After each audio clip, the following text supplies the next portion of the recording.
Gibson. Bom dia, doutor.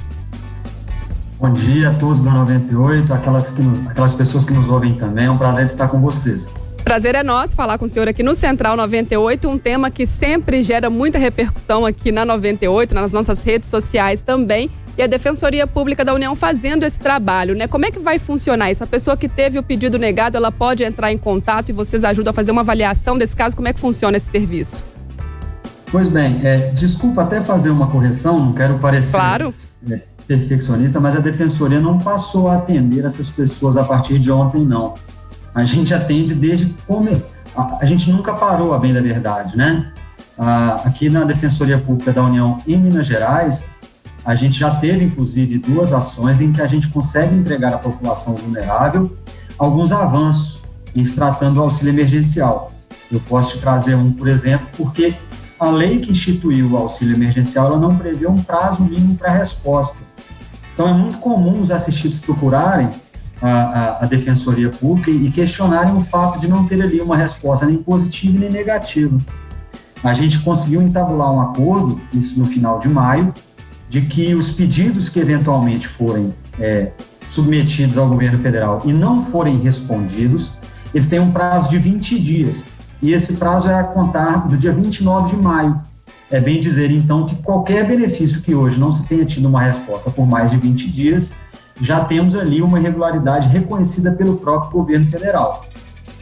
A gente tem alguns outros avanços que já foram conquistados anteriormente também, quando a gente entrega para a população que os cadastros, outra reclamação que a gente sempre teve, eu te dou um exemplo que as pessoas às vezes vinham a gente na Defensoria e diziam, olha, meu auxílio foi negado pelo simples fato de que um dia eu ocupei um cargo público e já não estou mais nele. Então, a gente conseguiu que os cadastros públicos fossem atualizados e, com isso, que se tenha mais segurança na análise desses documentos. O que se é noticiado a partir de ontem é um acordo que o nosso Defensor Público Geral Federal em Brasília fez com o Ministério da Cidadania. E é preciso deixar claro, desde já, que às vezes a população não consegue entender os nomes dos cargos públicos, eles são muito parecidos, né? Uhum. Você tem um procurador, você tem um promotor, você tem um defensor. E às vezes as pessoas acham que, como eu faço parte da Defensoria Pública da União, eu defenderia o governo federal.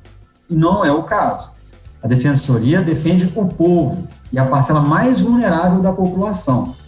A despeito disso, por defendermos o povo, a gente quer que os benefícios, os requerimentos sejam analisados o mais rápido possível. E a gente tenta fazer tratativas, combinar com o governo federal uma maneira mais rápida do deferimento desses benefícios. Então, o que a gente está comemorando atualmente é um acordo no final da semana passada, em que o Ministério da Cidadania nos apresenta um rol de documentos onde a gente pode afastar o indeferimento do benefício a depender do tipo de recusa que se tem. Então, por exemplo, se a pessoa ela foi negado o benefício a ela porque se diz que ela recebe seguro-desemprego, então a gente conseguiu estabelecer com o Ministério da Cidadania qual é o documento que a pessoa que teve o benefício negado vai juntar para comprovar que ela já recebeu aquelas parcelas do seguro-desemprego e atualmente ela não tem mais nenhuma renda e, por conseguinte, ela faz direito ao benefício do auxílio emergencial. Doutor, bom dia, o João Henrique do Vale. Todas as pessoas que tiverem negado esse auxílio emergencial, é recomendado procurar vocês ou tem algumas questões específicas? João Henrique, a gente precisa, a Defensoria, ela prima pela honestidade, no trato. Eu preciso ser bem sincero com você, João Henrique. A gente tem uma limitação de defensores em Belo Horizonte, para que você tenha uma ideia. A gente tem uma estrutura de menos de 20 defensores públicos federais trabalhando para toda a região metropolitana de Belo Horizonte. Quando a gente trabalha com a ideia de benefício do auxílio emergencial, metade da população, ou mais da metade, até os últimos números que eu tinha pegado com o governo federal, foram 128 milhões de pedidos feitos de auxílio emergencial. Então, a gente abre o canal de comunicação, inclusive, está sendo noticiado, o nosso defensor-geral tem vindo em cadeia nacional e fornecido nosso endereço, só que a gente tem uma limitação humana, né, atualmente, em termos de isolamento social. nosso atendimento vem sendo remoto, né, por meio de envios de documentos por e-mail, e nós temos uma restrição em se tratando da renda familiar. A Defensoria, ela não atende grupos familiares com renda superior a R$2.000. Pra você ter uma ideia, o grau de demanda que nós estamos tendo, de sexta-feira para hoje, chegaram mais de 3.000 pedidos. E aí a gente precisa entender que eu já tenho um acervo de 3.000 processos. Uhum. E a gente tem processo de medicamento, como eu disse, a gente nunca parou. Né? Como os processos são virtuais, seguimos recebendo intimações, seguimos fazendo petições, recursos, e a gente tem agora absorvido ainda essa nova demanda diária absurda. Então, o que a gente tenta fazer, claro, a gente é muito sensível, quanto mais essa parcela vulnerável da sociedade, que está impedida de trabalhar por não poder sair de casa, né, por ordem do poder público, que, ao meu ver, ordem acertada por questão da crise sanitária. Então, a gente tenta, e aí o que eu sempre deixo claro, quando a gente tenta o que a gente chama de tutela coletiva, quando a gente consegue um prazo de 20 dias, isso inclusive tem efeitos nacionais. O governo federal, nesse acordo, atribuiu efeitos nacionais. Eu acho que a Defensoria ela é mais eficiente a partir do momento em que ela maximiza os efeitos de uma decisão. Obviamente, a gente não pode esquecer da importância de atender a Dona Maria, o seu José, caso a caso. Mas a gente maximizando esforço nessa tutela coletiva me parece mais racional para entregar, que é sempre a nossa principal preocupação, um resultado efetivo para a população carente. Doutor Sérgio, o senhor está em contato direto com essas reclamações, com as queixas. Por que esses cadastros ficaram tão inconsistentes? O volume foi suficiente para determinar tal inconsistência? Ou realmente, assim, o formato idealizado foi dificultador? Paulo, essa pergunta é excelente, muito porque eu sempre tenho feito advertência, a gente tem conversado muito com a mídia, com os canais de imprensa. A população ela precisa conhecer, inclusive, quais são os bancos de dados que o governo mantém a respeito da vida do trabalhador. A gente, como eu tinha dito, na ação civil pública, que é essa tutela coletiva, a gente questionou quais eram os bancos de dados que estavam sendo usados como referência. Então, quando você está trabalhando na 98, o seu setor de RH, ele manda anualmente para o Ministério do Trabalho, que agora não existe mais, foi anexado ao Ministério da Economia, chamada RAIS, é uma relação anual de informações do trabalhador. Perceba o problema, Paulo. Uma pessoa, quando começa a pandemia, ela é mandada embora em abril, ou que seja, em março. Se você olha se ela está, eventualmente, empregada ou não, com olhos em dezembro de 2019, isso é absolutamente ultrapassado, né? Então, a gente conseguiu que a data prévia, e aqui a gente não pode ter também uma postura irresponsável de pura e simplesmente criticar o governo federal. A postura da Defensoria Pública é propositiva. Quem critica, sugere. Então, o que a gente sugeriu nessa ação? E isso foi acatado, inclusive, em termos de acordo. Que sejam usados bancos que são atualizados de maneira mais dinâmica. Então, por exemplo, você tem um CNIS, esse documento é importantíssimo, Paulo, porque é um documento mantido pelo INSS, que tem ali a sua remuneração mês a mês. Então, se você eventualmente é um vendedor, você tem uma remuneração variável. Você tem dia que você conseguiu vender mais, teve mês que você não conseguiu. Um professor, às vezes a carga horária dele é maior, é menor, às vezes ele ficou licenciado. Então, quando você tem um banco de dados mais atualizado, alimentado de maneira mais dinâmica, isso fica mais fácil, inclusive e perceba, aqui na Defensoria, a gente deixa muito claro, nós fazemos o primeiro filtro dos requisitos legais. Por mais que estejamos do lado do povo, e sempre estaremos, a gente também não pode defender pura e simplesmente que todo mundo tenha o direito, né? Porque a gente acompanha muitas das vezes pessoas que só negam informações, e o grande problema é que esses dados depois são cruzados. E uma pessoa que eventualmente tem uma declaração que é falsa, vai se levantar essa informação no banco de dados, e ele será exortado, vai ser instado a explicar.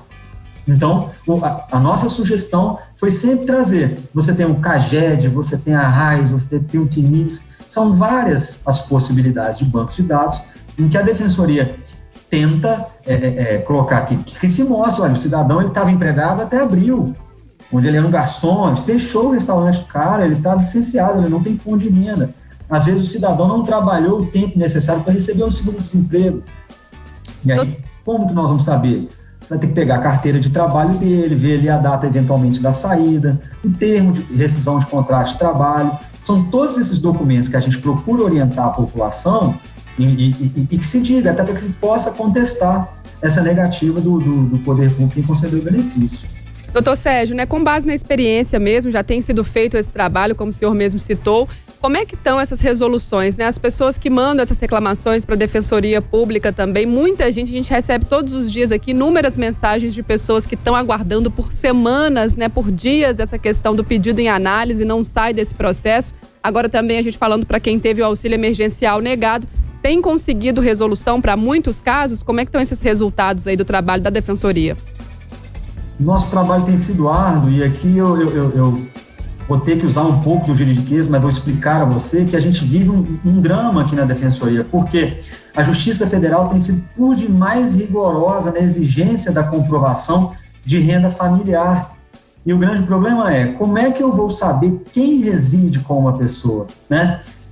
Às vezes você tem crianças, você tem pessoas que não têm comprovante de residência em seu próprio nome. Então, como é que eu faço uma prova negativa? É bem dizer, eu não tive renda. Então, a gente junta extratos bancários atualizados. Eu digo, olha, se o extrato bancário da pessoa não percebe nenhum tipo de depósito ou movimentação financeira, isso me leva a crer que essa pessoa não tenha renda. Se a carteira dela está com a baixa, isso me leva a crer que ela não tem emprego formal. Se o CNIS, e aqui é importante dizer sobre o CNIS, que ele tem todos os seus vínculos mensais, e se não há ali nenhuma notícia no CNIS de vínculos no mês anterior, também me leva a crer que isso não há renda formal. Então, a Defensoria, ela leva ao Poder Judiciário, ou mesmo num pedido ao governo federal, elementos de convicção de que há a prova que aquela pessoa tem o direito por ausência de renda. Mas, confesso, não tem sido um trabalho fácil, porque a gente encontra muita resistência, né? A gente tem que trabalhar aqui, perceba, a Defensoria, ela trabalha com pessoas que são quase invisíveis, pessoas que moram no fundo de uma igreja. Então, como é que eu vou conseguir comprovar no comprovante de residência em nome próprio de uma pessoa que nem tem onde sequer morar? Essa pessoa é difícil. E se seguimos, o conseguimos fazer, mas, em regra, podemos dizer que há êxito em sendo reunidos os documentos necessários. E aqui não há necessidade de você fazer direito para imaginar comigo que documentos eu teria que levar. Então, por exemplo, me foi negado o benefício porque diz que eu tenho filiação, que eu tenho mandato eletivo. Isso foi muito comum. Se dizia, não, você tem um mandato eletivo. O que nós conseguimos nessa ação civil pública? Que se pegue o cadastro diretamente com o TSE, com o Tribunal Superior Eleitoral. Se ele não há ali nenhum registro que ele é um vereador, que ele não é um deputado, qual é o sentido de você dizer que ele exerce um mandato eletivo? Então, esse refinamento nos bancos de dados é algo que a gente tem tentado, porque, perceba, quando eu trago isso do TSE, eu atinjo milhões de pessoas e maximizo os efeitos de uma decisão que não fica tão somente num processo, em uma única pessoa atomizada. Doutor Sérgio, você mesmo falou que a equipe da Defensoria é pequena. O que você orienta as pessoas, né, que não têm uma defensoria em sua cidade? O que elas podem fazer? Pois bem, a pergunta é boa, porque aí é uma coisa que a gente sempre... Quando a Defensoria, durante anos, a gente pede o aumento da estrutura, a gente pede carreira de apoio, às vezes as pessoas não entendem, acham que é justamente por um momento desse. A gente queria estar do lado do cidadão em todos os lugares onde houver uma justiça federal. E perceba, a gente está aqui em Belo Horizonte e existe uma estrutura de justiça. Causas de até 60 salários mínimos, o cidadão pode distribuir diretamente ao que se chama Juizado Especial Federal. Então, ele busca o que a gente chama de sessão judiciária. Então vamos imaginar, eu moro em Contagem, moro em Betim, você vai ter ali um juizado que cuida da jurisdição da Justiça Federal para causa de até 60 salários mínimos, onde se tem um atendimento remoto. A pessoa vai dizer, meu nome é esse, meu CPF é aquele, minha identidade é essa. eu moro em tal lugar, aí vai ter o comprovante de residência dele. Eu tenho essas pessoas que residem comigo, ele junta o comprovante de residência dessas pessoas. Nós não temos renda e a minha negativa veio com base nisso. Ele reúne esses documentos, envia por meio de e-mail à Justiça Federal e ela pode ter ali o início de um processo onde se requeira as parcelas do benefício do auxílio emergencial. Obviamente, e aí, entenda, eu não quero me fazer de falso modesto, se você eventualmente tem o acompanhamento de um advogado ou de um defensor público, certamente facilita a vida do cidadão. Mas se eventualmente ele não tem a menor possibilidade, é um caminho possível. Doutor Sérgio, mais uma vez falando sobre dados, nós vamos ter aí, foi postergada até por conta da Covid, mas a entrada da Lei Geral de Proteção de Dados da Pessoa, a LGPD, que vai abrir uma nova relação com os dados. O senhor acredita que a LGPD fará com que o governo também repense essa barafunda de dados, essa confusão medonha com que trata os dados das pessoas? Paulo, essa questão é talvez a mais importante que eu acho que o século XXI nos traz, que é quando você tem os dados do cidadão, quando você tem acesso à remuneração dele, quando você tem acesso são vários os cadastros, né? Quando você cruza esses dados, você tem o que é o de mais importante na vida do cidadão. E agora com a internet, então, o que dirá? Você sabe onde a pessoa foi, o que ela consumiu, quanto que ela gastou e quanto que ela ganhou. E onde ela gastou. Então, assim, há quem diga, inclusive, que esses dados já vêm sendo usados com alguma frequência para eu saber qual é o gosto do Paulo para saber onde gastar o dinheiro dele, qual é a preferência política do Paulo, onde que ele eventualmente aloca os recursos financeiros dele. E isso é um debate imprescindível. Eu acho fantástica a sua pergunta, porque o poder público ele tem acesso ao banco de dados, é necessária essa racionalização, mas isso já é feito por várias entidades privadas e muitas vezes usadas com fins não tão republicanos, né? As pessoas comercializam esse tipo de dados que eu quero acreditar que essa lei vai restringir, mas eu confesso a você não estar tão convencido assim de que uma lei, pela sua simples existência, vai ser a necessária fiscalização. E aí, torno a dizer, na nossa postura responsável de defensor, quem critica sugere, né? O que se há de ter é mecanismos de fiscalização do que são feitos com os nossos dados. Essas malas diretas, isso é muito importante, Paulo. Eu conhecer onde você mora, qual é o seu CPF, quais são os seus gastos. Hoje você tem um auditor fiscal, ele consegue entrar na sua conta corrente e saber quando e onde você gastou o seu dinheiro. Isso já existiu, isso já foi dito como constitucional para o Supremo há algum tempo, e a Defensoria sempre bradou contra isso. Então, essa reunião de banco de dados é necessária, sim. Como será usado e se eventualmente excessos haverá, a discussão é boa. Eu fico até mais abismado com isso, porque todo ano a Receita Federal me pede para fazer uma declaração de imposto de renda de o que eles já sabem. Perfeito. Eu não consigo entender. Por que já não manda lá por outra para mim, para eu assinar e dizer que tá ok? E é um problema, né, Paulo? Porque a Receita Federal ela faz um jogo de pique-esconde com você. Ela já sabe o que passou na sua conta bancária, e aí a gente tinha o COAF, agora a gente tem que chamar a Unidade de Inteligência Financeira, ele tem facilmente esse cruzamento de dados. Eu sei o que o Paulo ganhou, sei onde ele gastou, onde ele alocou os recursos, mas eu atribuo a você a obrigação de me mandar a sua declaração, você apura quanto você me deve, e se você errar, eu digo que é crime. Muito bem, tá. Essas questões elas precisam ser discutidas. Eu acho que muito mais importante que ficar brigando por bobagem era discutir sobre isso. Exatamente, eu acho que congratulo a você aqui pela seriedade da discussão que você está trazendo à baila. Eu acho que talvez a população não entenda a gravidade disso.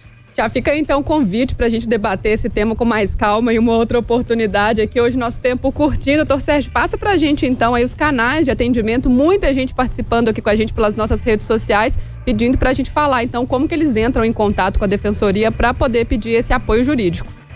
Pois bem, a Defensoria ela é dividida em unidades ao redor do Brasil. Aí você que eventualmente esteja nos ouvindo, seja pela internet, você vai entrar no site www.dpu, que é Defensoria Pública da União, .def, de defensor, Você vai localizar a sua cidade e saber qual unidade ali abrangeria a jurisdição. Eu já faço a advertência dos senhores. Há uma fila grande, a gente trabalha com escassez de pessoas, não posso vender ilusões. Para vocês terem uma ideia, a gente tem um contingente de cerca de 700 defensores públicos federais no Brasil. Só de advogados do governo são 12 mil. Então, é um pouco, né? Então, a gente, por mais que a gente tente lutar igual um Dom Quixote contra moinhos de vento e ajudando, dando como dá, temos limitações. Então, não podemos também vender ilusões a quem nos ouve agora. Fica sempre a possibilidade de você buscar o juizado da seção judiciária da sua comanda, da sua seção judiciária. Tá, então, a gente conversando com o defensor público federal, Sérgio Armanelli Gibson, falando pra gente sobre essa possibilidade do apoio jurídico pela Defensoria Pública da União. Doutor, muito obrigada por esse bate-papo, por esse tempinho para conversar com a gente aqui no Central 98. Prazer foi meu, um abraço a todos que nos ouvem. Grande abraço, ótimo dia.